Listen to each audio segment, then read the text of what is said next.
Online એજ્યુકેશનની અંદર આપ તમામ વિદ્યાર્થીઓનું હાર્દિક સ્વાગત છે। વિદ્યાર્થી મિત્રો, આપણે ઘણા સમયથી ધોરણ 10 ની અંદર બે ચેપ્ટર ભણી ગયા, એક પ્રજનન ચેપ્ટર નંબર 8 અને ત્યારબાદ ચેપ્ટર નંબર 16 ઉર્જાના સ્ત્રોત।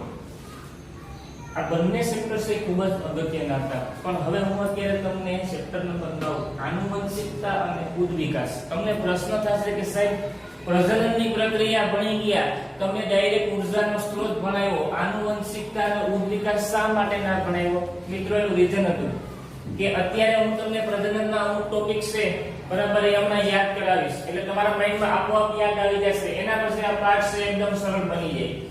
તો યાદ કરો કે આનુવંશિકતા અને ઉદ્વિકાસ, મિત્રો આ શબ્દ સાંભળો, આનુવંશિકતા અને ઉદ્વિકાસ। આનુવંશિકતાનો મતલબ એવો થાય કે પિતૃ પેઢીના લક્ષણો, આ પિતૃ પેઢીના લક્ષણોનું અનુગામી પેઢીમાં સ્થળાંતર થવું।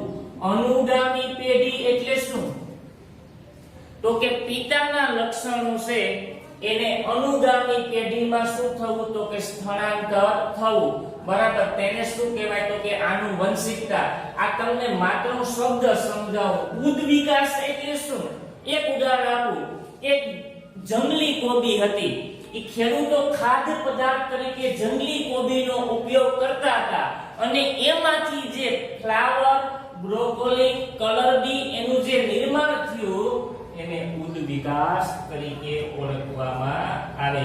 તો મિત્રો, આ ચેપ્ટરની આપણે થોડી ઘણી પ્રસ્તાવના જોઈએ, એની પહેલા થોડીક માહિતી મેળવીએ કે ભાઈ આનુવંશિકતા અને ઉદ્વિકાસ છે બરાબર, એ ચેપ્ટર બોર્ડમાં 5 ગુણનું પૂછાય। તો મિત્રો, એની અંદર બે પ્રશ્ન 1-1 ગુણના પૂછાય અને એક પ્રશ્ન 3 ગુણનો પૂછાય। હવે આપણે પ્રશ્ન કન્ટિન્યુ આપણો પાઠ પૂર્ણ કરશું ને કે તમને અંદાજ આવી જશે કે આ પાઠની અંદર 3 ગુણનો પ્રશ્ન કયો પૂછાઈ શકે અને 1 માર્ક્સના એમસીક્યુ કેવા પૂછાઈ શકે એની પણ તમને માહિતી મળી જશે। તો વિદ્યાર્થી મિત્રો, આપણે આની પ્રસ્તાવના વિશે માહિતી મેળવીએ। આનુવંશિકતા અને ઉદ્વિકાસ એટલે શું? ટોપિક છે આપણો આનુવંશિકતા।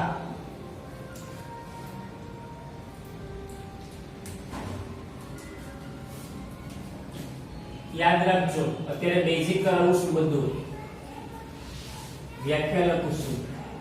પિતૃ પેઢીના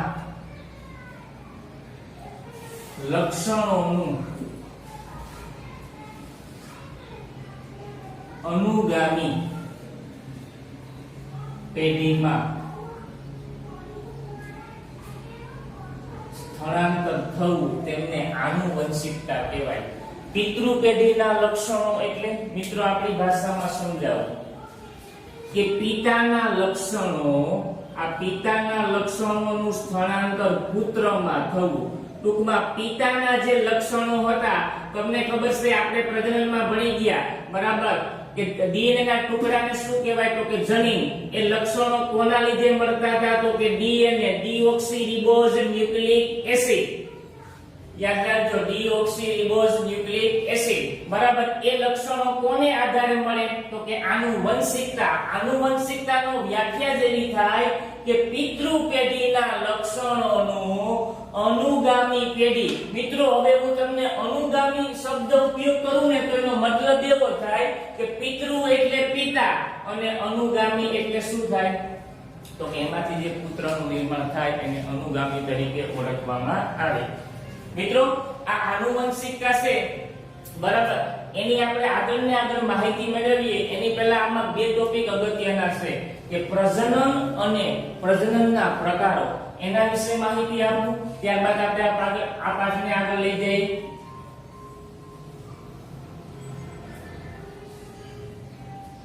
યાદ રાખજો મિત્રો, પ્રજનનની વ્યાખ્યા આપણે ચેપ્ટર નંબર 8 માં ભણ્યા હતા। ફરીથી રિવિઝન કરાવશું। જે સજીવો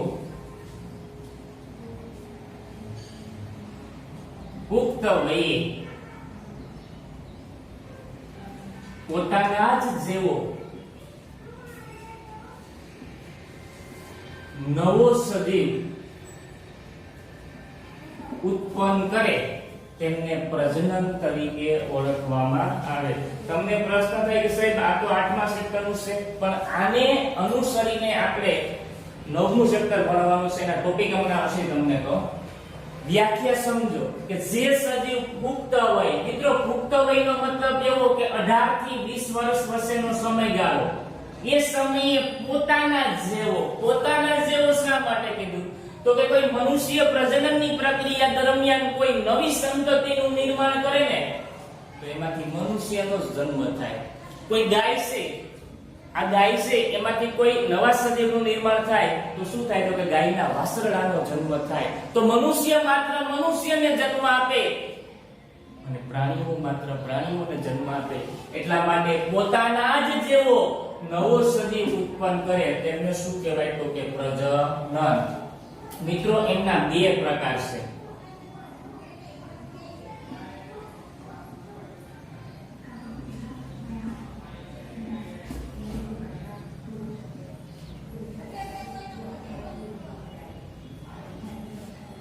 પ્રથમ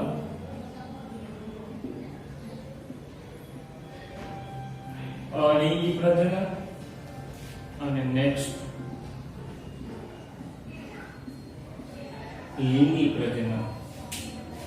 તમને પ્રશ્ન થાય કે સાહેબ અલિંગી પ્રજનન એટલે શું? તો કે જે પ્રજનનમાં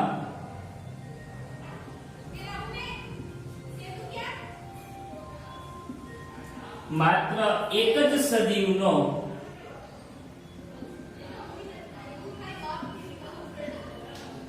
સમાવેશ થાય તેવા પ્રજનનને શું કહેવાય? તો કે અલિંગી પ્રજનન. અને જે પ્રજનનની અંદર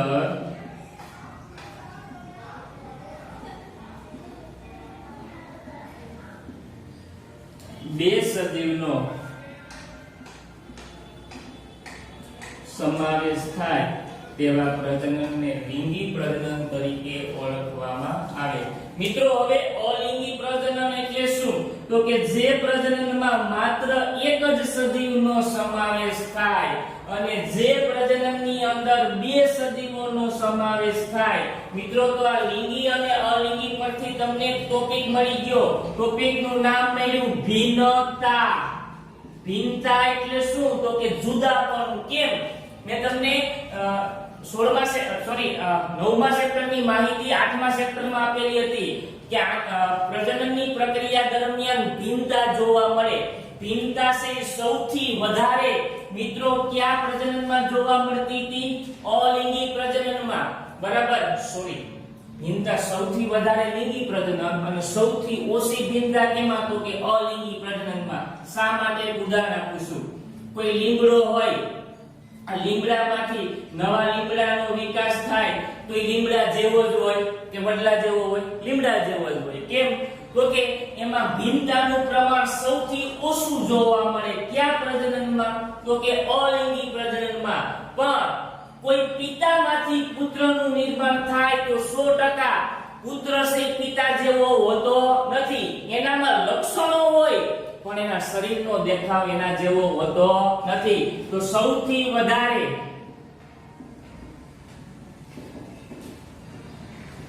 ભિન્નતા કેમાં જોવા મળે? તો કે લિંગી પ્રજનનમાં. સૌથી વધારે ભિન્નતા કેમાં જોવા મળે? તો કે લિંગી પ્રજનનમાં. હવે અલિંગીનું ઉદાહરણ આપું. કોઈ શેરડી હોય, આ શેરડીમાંથી નવી શેરડીનો વિકાસ થાય. બરાબર. તો શું એમાંથી લીમડો બનશે? નો. શેરડી જ બને. પણ કેવી બને? તો કે જે શેરડી પિતૃ હતી એમાંથી નવી સંતતિ બની.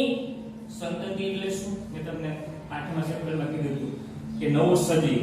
બરાબર. એ કેવો હોય? તો કે પિતૃને સમાન જ હોય. કેવો હોય? તો કે પિતૃને સમાન જ હોય. એટલા માટે આ આનુવંશિકતા એવું દર્શાવે છે કે એમાં ભિન્નતાનું પ્રમાણ રહેલું હોય અને એ ભિન્નતા છે એ કેમાંથી મળે? તો કે એ ભિન્નતા છે એના વારસામાંથી મળે. કેમ? તો કે અલિંગી પ્રજનનની અંદર કોઈ પણ સજીવનું ઉદાહરણ લઈ લો. આ સજીવમાંથી નવો સજીવ નિર્માણ પામે મિત્રો 90% એના પિતૃને સમાન હોય, પણ લિંગી પ્રજનનની અંદર જે પિતૃમાંથી નવી સંતતિ બને એ પિતૃને સંપૂર્ણ સમાન હોતી નથી. તો આપણે પ્રજનનની વ્યાખ્યા, અલિંગી અને લિંગી પ્રજનન જોયું, એના પરથી એક શબ્દ લીધો ભિન્નતા. એ ભિન્નતા વિશે ફરીથી તમને થોડી માહિતી આપું.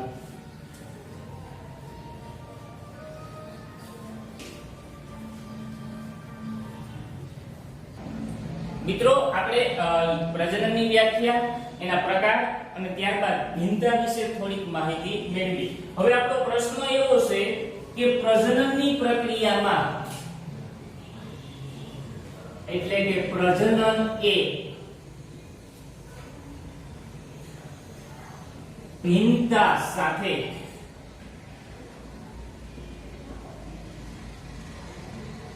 સંકળાયેલું છે. પ્રજનન એ ભિન્નતા સાથે સંકળાયેલું છે. મિત્રો આ કેવા શું માંગે એની સંપૂર્ણ માહિતી તમને મેં હમણાં આપેલી હતી, પણ એનાથી થોડી ડીપમાં આપું છું. હવે યાદ કરો, પ્રજનન એટલે શું?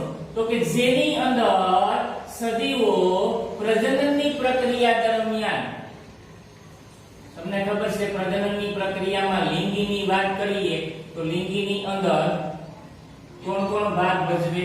તો કે લિંગી પ્રજનનની અંદર નર અને માદા ભાગ ભજવે. નર કોનો સ્ત્રાવ કરે? તો કે શુક્ર કોષ. માદા કોનો સ્ત્રાવ કરે? તો કે અન્ન કોષ. હવે યાદ રાખજો, નરની અંદર શુક્રપિંડમાંથી કયો અંતઃસ્ત્રાવ મુક્ત થાય? યાદ રાખજો, ટેસ્ટોસ્ટેરોન. કયો અંતઃસ્ત્રાવ હતો? ટેસ્ટોસ્ટેરોન. જ્યારે માદાની અંડપિંડમાંથી ઈસ્ટ્રોજન અને પ્રોજેસ્ટેરોન મુક્ત થતો હતો. કયો થતો હતો? તો કે ઈસ્ટ્રોજન અને પ્રોજેસ્ટેરોન. મિત્રો આ શુક્રકોષ અને અંડકોષ બંને ભેગા થાય તો તમને ખબર છે ફલન થાય. અને ફલન બાદ શું બનતું હતું? તો કે ફલિતાંડ. અને ફલિતાંડ બાદ એક ગર્ભનું નિર્માણ થતું હતું. અને ગર્ભ બાદ શિશુ યાની કે નવા બાળકનું નિર્માણ થાય. તો હું તમને પ્રજનનની પ્રક્રિયાની અંદર પહેલી ભિન્નતા સમજાવવા માંગુ છું, લિંગી પ્રજનનની, અને ત્યારબાદ તમને અલિંગી પ્રજનનની સમજાવું છું. મિત્રો પ્રજનનની પ્રક્રિયામાં નર અને માદા બરાબર આ બંને ભાગ લેતા હતા. તો એની થોડી માહિતી આપું છું. નરની અંદર રંગસૂત્રોની સંખ્યા કેટલી હતી? યાદ કરો, યાદ કરાવી હતી 23. માદાની અંદર કેટલી હતી? તો કે 23. બંનેમાં દૈહિક રંગસૂત્રોની સંખ્યા કેટલી હતી? રંગસૂત્રો 22. અને આની અંદર પણ કેટલા હતા? તો કે 22. દૈહિકનો મતલબ એવો થતો હતો કે રંગસૂત્ર સરખા હતા. કેવા હતા? સરખા. હવે યાદ રાખજો, બંનેમાં 23 રંગસૂત્ર. શુક્રકોષ, અંડકોષ, એમાં અંતઃસ્ત્રાવ હતા. ટેસ્ટોસ્ટેરોન નરની અંદર, ઈસ્ટ્રોજન અને પ્રોજેસ્ટેરોન માદાની અંદર. આ બંને ભેગા થાય તો શું થતું હતું? તો કે ફલન થતું હતું. ફલન બાદ શું થાય? તો કે ફલિતાંડ. અને ફલિતાંડ બાદ એક ગર્ભ બને અને 9 મહિનાના અંતે એક બાળકનું નિર્માણ થતું હતું. તો મિત્રો પ્રજનન એ ભિન્નતા સાથે સંકળાયેલું છે. એ સાબિત કેમ કરી શકાય? તો કે પ્રજનનની પ્રક્રિયા દરમિયાન નરનો શુક્રકોષ, એની અંદર શું હતો? ડીએનએ. ત્યારબાદ માદાની અંદર જે અંડકોષ હતો બરાબર, એની અંદર શું હતું? તો કે ઈસ્ટ્રોજન અને પ્રોજેસ્ટેરોન. તો નરનો ડીએનએ અને માદાનો ડીએનએ, આ બંને ડીએનએ છે એ ફલનની પ્રક્રિયામાં ભાગ લે. આ બે ડીએનએ જો ફલનની પ્રક્રિયામાં ભાગ લે તો બેયના ડીએનએ ના લક્ષણો અલગ અલગ હતા. હવે બે ડીએનએ ના ભાગ થાય. આ બે ડીએનએ ના ભાગ થાય તો બેયના રંગસૂત્રની અંદર એને વારસાગત લક્ષણોની માહિતી અલગ અલગ મળે, સરખી મળે નહીં. કારણ કે નર તો પુરુષ છે અને માદા તો સ્ત્રી છે, તો આ બેયના લક્ષણો અલગ અલગ ભેગા થાય. તો મિત્રો તમે વિચારો કે લિંગી પ્રજનન દરમિયાન ભિન્નતા કેવી હશે? તો કે લિંગી પ્રજનન દરમિયાન ભિન્નતા સૌથી વધારે મળે. કેમ? તો કે લિંગી પ્રજનનમાં બે વ્યક્તિઓ ભાગ લે, નર અને માદા. બરાબર. નર છે એ શુક્રકોષનો સ્ત્રાવ કરે, અંતઃસ્ત્રાવ ટેસ્ટોસ્ટેરોન હોય. નરની અંદર રંગસૂત્ર 23 હતા, માદાની અંદર પણ 23 હતા. બરાબર. આ બંનેનામાં ડીએનએ હતું. આ ડીએનએ છે બરાબર એ કેમાં ભળતું હતું? તો કે ફલનની પ્રક્રિયા દરમિયાન બે ડીએનએ ભેગા થતા હતા અને આ બે ડીએનએ માંથી એના ભાગ પડી અને એમાંથી એક સંતતિનું નિર્માણ થતું હતું. તો આ સંતતિ ખરેખર પિતૃને સમાન હોય નહીં. એટલે કે પિતૃથી કેવી હોય? તો કે અલગ. કોણ હોય? તો કે સંતતિ. સંતતિ એટલે કેવું? તો કે નવું બાળક. નવું બાળક એટલે શું? તો કે નવા જે સજીવ નિર્માણ થાય એની અંદર લિંગી પ્રજનનની દરમિયાન સૌથી વધારે ભિન્નતા જોવા મળે. તમને પ્રશ્ન થશે કે સાહેબ સૌથી વધારે ભિન્નતા કેમાં જોવા મળે?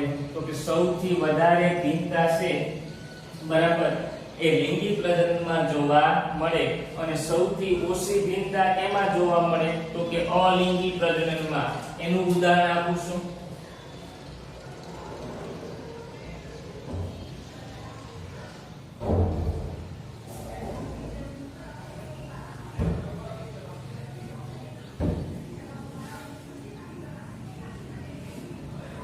અલિંગી પ્રજનન. વ્યાખ્યા યાદ કરો તો અલિંગી પ્રજનનની. અલિંગી પ્રજનનમાં શું કીધું હતું? તો કે જે પ્રજનનની અંદર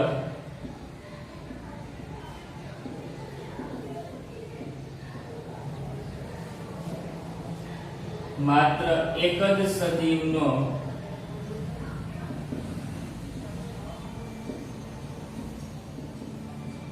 સમાવેશ થાય એવા પ્રજનનને કેવું પ્રજનન કહેવાય?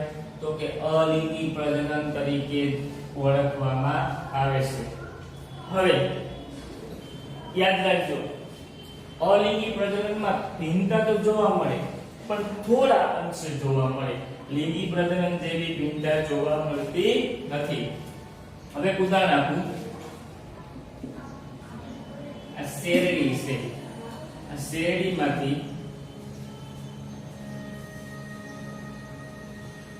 જ્યારે કોઈ નવી સંતતિ એટલે કે શેરડીનું નિર્માણ થાય તો આ શેરડી છે એ કેવી હોય? તો કે પિતૃને સમાન હોય. કેવી હોય? તો કે પિતૃને સમાન. એમાં વધારે પડતી ભિન્નતાઓ જોવા મળતી નથી. અને ત્યારબાદ વાત કરું છું કોઈ લીમડાના છોડમાંથી નવી સંતતિ એટલે કે નવો લીમડો નિર્માણ પામે તો આ લીમડો પણ કેવો હોય? તો કે પિતૃને સમાન હોય. કેવો હોય? તો કે પિતૃને સમાન હોય. તેમાં વધારે પડતી ભિન્નતાઓ જોવા મળતી નથી. તો મિત્રો આપણે પ્રૂફ અને સાબિત કરી દીધું કે સૌથી વધારે ભિન્નતા કેમાં જોવા મળે અને એ ભિન્નતાનું પ્રમાણ શેમાં રહેલું હોય.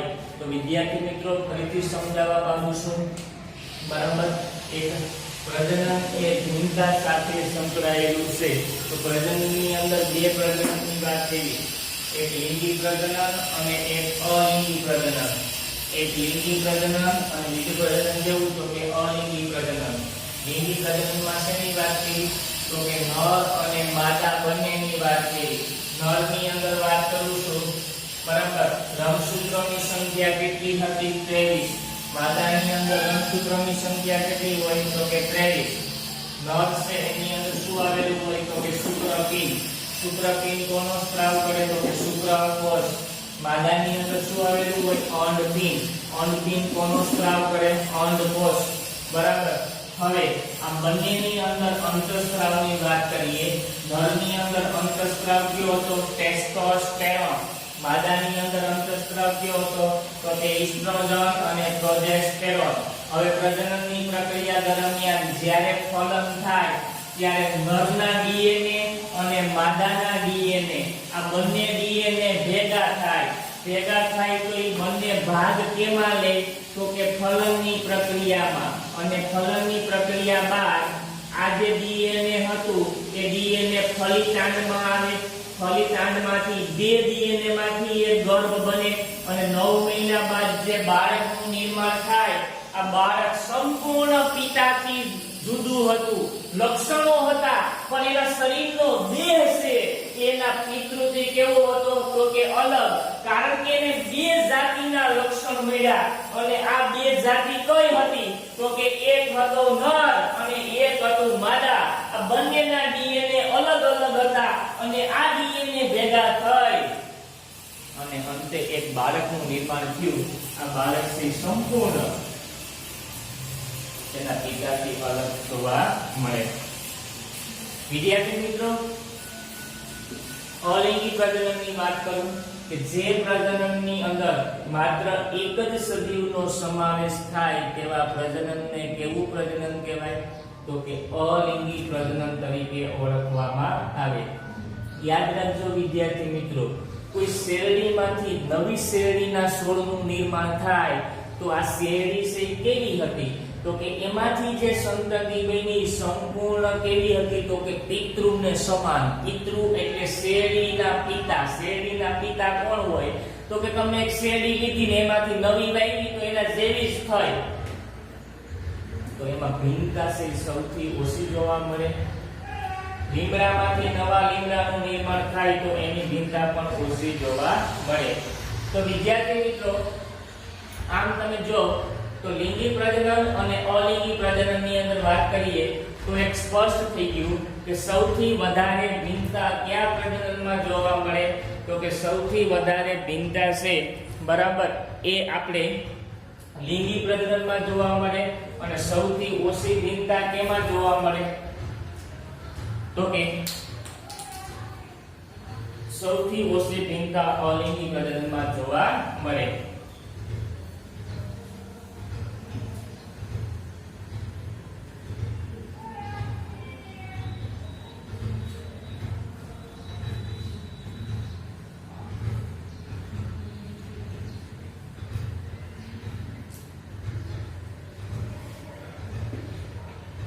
હવે ભણીએ આપણે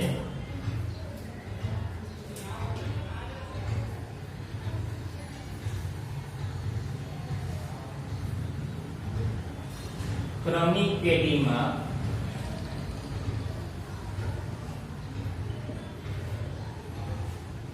વિવિધતાનું સર્જન.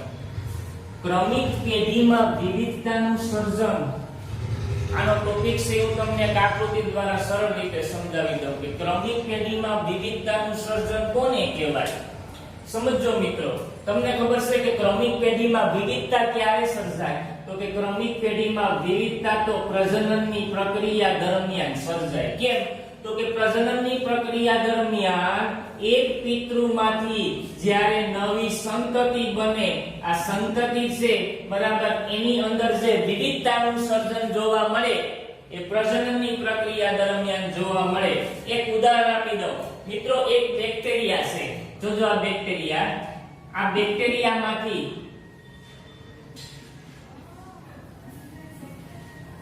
બે બેક્ટેરિયાનું નિર્માણ થયું. જોજો, એક બ્લેક કલર થી લખું છું, એક બ્લુ કલર થી લખું છું. હવે યાદ રાખજો, આ બે બેક્ટેરિયામાંથી 4 બેક્ટેરિયાનું નિર્માણ થયું. એક રેડ થી લખું, એક બ્લેક થી લખું છું. હવે યાદ રાખજો,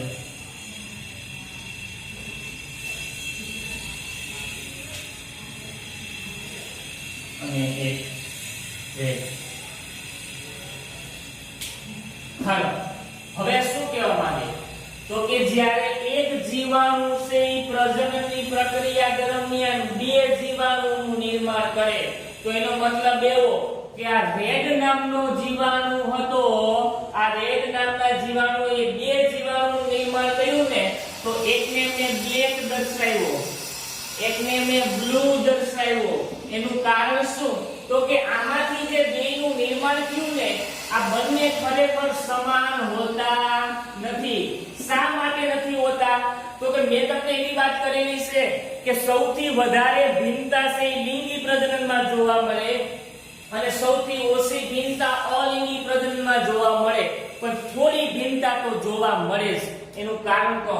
જો મિત્રો એક શેરડી હતી, આ શેરડીમાંથી નવી શેરડી બની હતી, તો એ સંપૂર્ણ સમાન એના પિતૃને સમાન હતી.